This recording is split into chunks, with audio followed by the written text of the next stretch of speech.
ప్రపంచంలో అత్యంత ప్రమాదవంతమైన మహిళ Kim Yo Jong, the real power behind North Korea. నమస్కారం ఫ్రెండ్స్. ఉత్తర కొరియా ఈ పేరు వినగానే మనకు గుర్తొచ్చేది అణ్వాయుధాలు, ఒక నియంత పాలన. కానీ ఆ నియంత కిమ్ జాంగ్ ఉన్ వెనుక ఉండి నడిపించే ఒక శక్తివంతమైన మహిళ గురించి మీకు తెలుసా? ప్రపంచ మీడియా ఆమెను ప్రపంచంలోనే అత్యంత ప్రమాదవంతమైన మహిళ అని ఎందుకు పిలుస్తోంది? అసలు కిమ్ యో జాంగ్ ఎవరు?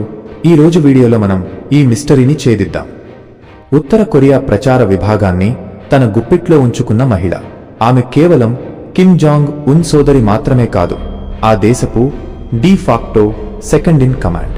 1987లో ప్యోంగ్యాంగ్లో జన్మించిన యో జాంగ్, కిమ్ జాంగ్ ఇల్ మరియు కో యాంగ్ హుయిల ముద్దుల కూతురు. ఆమె చిన్నతనమంతా చాలా రహస్యంగా సాగింది. 1996లో తన అన్నయ్య కిమ్ జాంగ్ ఉన్తో కలిసి స్విట్జర్లాండ్లో పాక్ మీ హ్యాంగ్ అనే మారుపేరుతో చదువుకుంది. విదేశీ విద్య ఆమెకు పాశ్చాత్య ప్రపంచంపై అవగాహన కల్పించినా తన దేశం పట్ల, కుటుంబం పట్ల ఉన్న విధేయతను మాత్రం ఆమె ఎప్పుడూ వీడలేదు. 2000లో తిరిగి వచ్చాక కంప్యూటర్ సైన్స్ పూర్తి చేసి నేరుగా అధికార పీఠం వైపు అడుగులు వేసింది. 2011లో తండ్రి కిమ్ జాంగ్ ఇల్ మరణం తరువాత యో జాంగ్ పాత్ర పూర్తిగా మారిపోయింది. తన అన్న కిమ్ జాంగ్ ఉన్ను ఒక సుప్రీం లీడర్గా ప్రపంచానికి పరిచయం చేయడంలో ఆమె మాస్టర్ ప్లాన్ ఉంది. 2014లో ఆమె ప్రచార విభాగం ప్యాడ్ బాధ్యతలు స్వీకరించింది.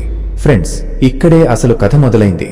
ఉత్తర కొరియాలో ఏ వార్త బయటకు రావాలి, ఏ ఫోటో ప్రజలు చూడాలి అనేది కేవలం ఆమె నిర్ణయం మీదే ఆధారపడి ఉంటుంది. 2018లో దక్షిణ కొరియాలో జరిగిన వింటర్ ఒలింపిక్స్కు ఆమె వెళ్లడం ఒక సంచలనం. కొరియా యుద్ధం తర్వాత కిమ్ కుటుంబం నుంచి దక్షిణ కొరియా గడ్డపై అడుగుపెట్టిన మొదటి వ్యక్తి ఆమె. కిమ్ జాంగ్ ఉన్ మిలిటరీ పర్యటనలు, రాజకీయాల్లో ఆమెను గేట్ కీపర్ అని పిలుస్తారు. అంటే కిమ్ జాంగ్ ఉన్ను ఎవరు కలవాలి, ఏ ఫైల్ ఆయన ముందుకు వెళ్లాలి అనేది యో జాంగ్ నిర్ణయిస్తుంది. ఆమె ప్రచార విభాగం ద్వారా కిమ్ జాంగ్ ఉన్ను దేవుడిలాగా కీర్తించేలా ప్రజలను ప్రభావితం చేస్తుంది. అయితే ఆమె కేవలం ప్రచారానికే పరిమితం కాలేదు. 2021లో స్టేట్ అఫైర్స్ కమిషన్లో చేరి అధికారికంగా దేశంలోని అత్యున్నత నిర్ణయాధికారుల్లో ఒకరిగా నిలిచింది. ఒకవేళ కిమ్ జాంగ్ ఉన్కు ఏమైనా జరిగితే ఉత్తర కొరియా పగ్గాలు చేపట్టే మొదటి మహిళ ఆమె కావచ్చని ప్రపంచ దేశాలు భావిస్తున్నాయి. యో జాంగ్ ఎందుకు ప్రమాదకరం? ఆమె వాడే భాష చాలా కఠినంగా ఉంటుంది. 2020లో దక్షిణ కొరియా సరిహద్దులోని లైజన్ ఆఫీసును బాంబులతో పేల్చివేయమని ఆమె ఆదేశించింది. అమెరికా అధ్యక్షులను, దక్షిణ కొరియా నేతలను ఆమె బహిరంగంగానే హెచ్చరిస్తుంది. మా జోలికి వస్తే అణ్వాయుధాలతో బుగ్గి చేస్తాం అని ఆమె ఇచ్చే స్టేట్మెంట్స్ ప్రపంచవ్యాప్తంగా వణుకు పుట్టిస్తాయి.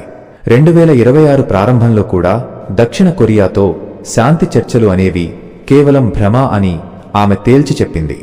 ఆమె మాటలే ఉత్తర కొరియా యొక్క బుల్లెట్లు. చివరగా సుంగ్ యూన్ లీ తన పుస్తకంలో అన్నట్లుగా, ఒక అణ్వాయుధ దేశం యొక్క రిమోట్ కంట్రోల్ ఆమె చేతిలో ఉండటమే ఆమెను అత్యంత ప్రమాదకరమైన మహిళగా మారుస్తోంది. వ్యక్తిగత జీవితంలో ఆమెకు పెళ్లై 2 పిల్లలు ఉన్నారని సమాచారం ఉన్నా ఆమె బాహ్య ప్రపంచానికి మాత్రం ఒక కఠినమైన యోధురాలిగానే కనిపిస్తుంది. ఉత్తర కొరియా భవిష్యత్తు ఆమె చేతుల్లోనే ఉందా? అమెరికా మరియు దక్షిణ కొరియాతో ఆమె తదుపరి ఎత్తుగడ ఏంటి? ఇది సమయమే సమాధానం చెప్పాలి. ఈ వీడియో మీకు ఎలా అనిపించింది?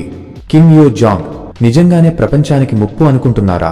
కింద కామెంట్స్లో తెలియచేయండి.